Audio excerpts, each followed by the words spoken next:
Acho que sim. Né? O que acontece é o seguinte, depois do julgamento lá do TRE do Paraná, teve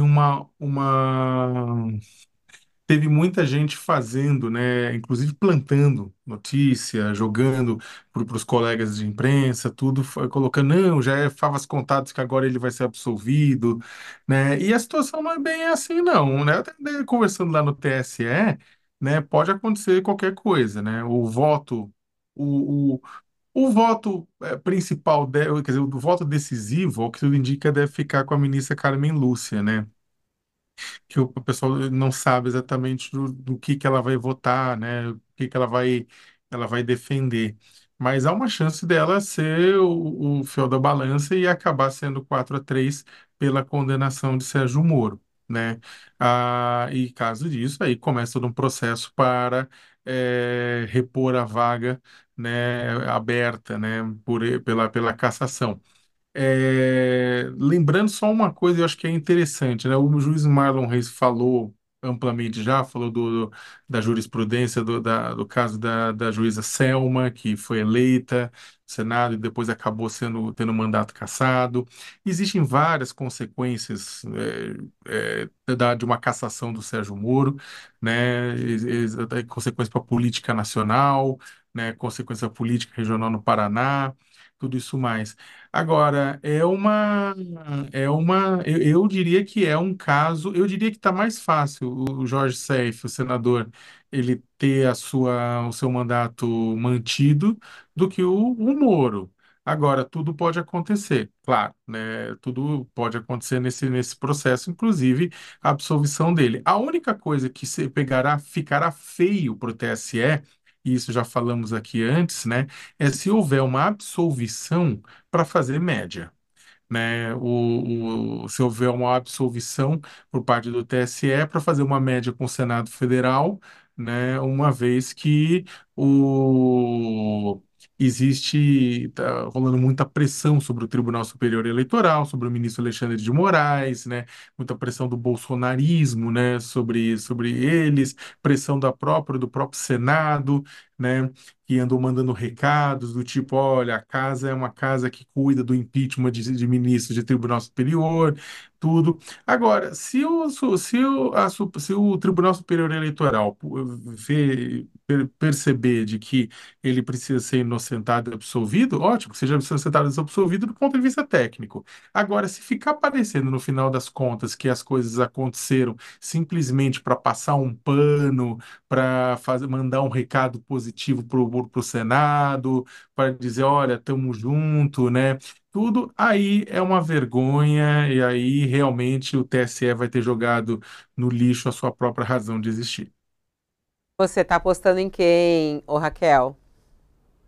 Fabiola, eu não arrisco, sabia? Eu me lembro que lá no julgamento do TRE do Paraná, um monte de gente na mídia cravou que o desembargador Falavinha, que era o relator, ia pela cassação do Moro. E ele fez um voto tão assertivo pela absolvição que eu falei, gente, assim, não, essas coisas não tem como você cravar, você apura aqui e ali, mas cabeça de juiz, assim, só na hora. O que que a gente consegue enxergar desse julgamento, que foi o que saiu ali do TRE do Paraná?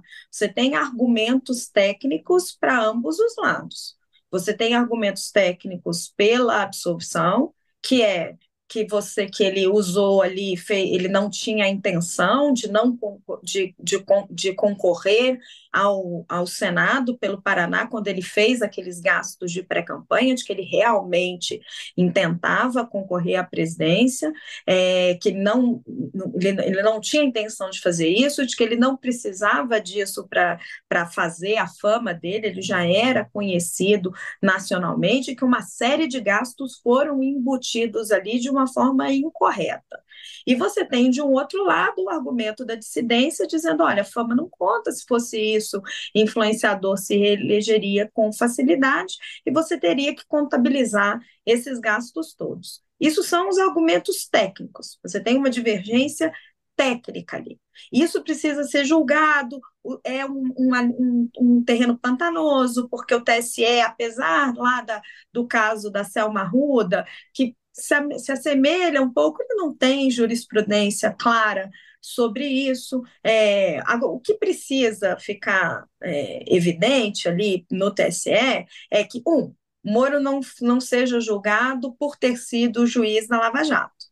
Ele seja julgado se ele se ele infringiu ou não a lei eleitoral. Ele gastou mais do que poderia para se eleger senador pelo Paraná ou não? Ele abusou ali do poder econômico ou não? Ele não pode ser julgado por ter sido o algoz de Lula na Lava Jato. Isso não pode ser uma vingança pelo que ele fez na Lava Jato.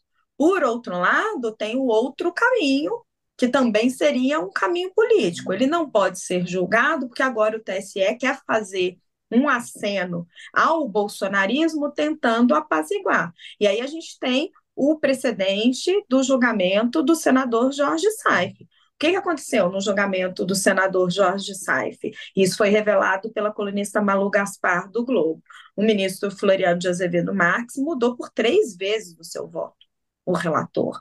E eu contei com exclusividade, quando trabalhava na CNN Brasil, o governador Tarcísio de Freitas teve uma conversa com o ministro Alexandre de Moraes, em que ele pediu para que o ministro Alexandre de Moraes olhasse com mais cuidado o caso de Saif. Ele colocou ali uma série de argumentos de que o Supremo não deveria cassar assim de qualquer maneira os mandatos de senadores bolsonaristas e que o bolsonarismo também não deveria fazer uma certa oposição ao Supremo, a oposição deveria ser sobre ideias. Nada contra você ter discussões políticas legítimas e democráticas dentro da sociedade e entre os poderes, mas isso não pode influenciar nas decisões do judiciário. Não estou dizendo que influenciou, só estou dizendo quais foram os fatos. Eles tiveram essa conversa e, posteriormente, teve mudanças de votos do relator. E acabou. O que foi a conclusão desse processo? O TSE pediu mais provas, que não é um procedimento tão usual, para ir julgar se o senador Jorge Saif infringiu ou não infringiu as regras. Então, o que é importante o TSE fazer hoje é tomar um julgamento técnico. Moro gastou ou não gastou mais que deveria? Ele abusou do poder econômico na pré-campanha? Ele não pode ser julgado nem por ter sido o algoz do Lula, e ele não pode ser condenado por ter sido o algoz do Lula, e nem ser absolvido para fazer um aceno aos bolsonaristas. Ele precisa ser julgado de uma maneira técnica, se ele gastou ou não gastou mais do que ele deveria na pré-campanha, porque ele teve um número relevante de votos e esses eleitores precisam ser respeitados.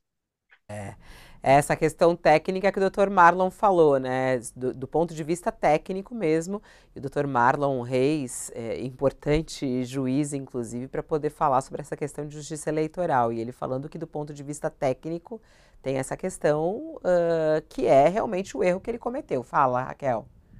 Fabiola, mas assim, a posição do Dr. Marlon é que ele extrapolou, mas tem uma divergência ampla entre os juristas. Você tem gente que acha que sim, e tem gente que acha que não. Você tem uma amplitude realmente de gente defendendo os dois pontos. Tem gente que acha que não tem precedência, que ele realmente não queria a campanha para o Paraná e que os gastos que ele fez com carro blindado, com uma série de voos, não deveriam ter sido É uma computados. interpretação, né? É a interpretação.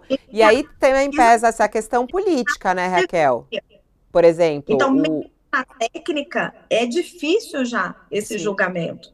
Então, ele já é um julgamento complicado do ponto de vista técnico, que o TSE vai ter que estabelecer quase que um precedente sobre pré-campanha, porque não tem regra sobre isso. Então, seria ótimo se ele fosse feito estritamente do ponto de vista técnico.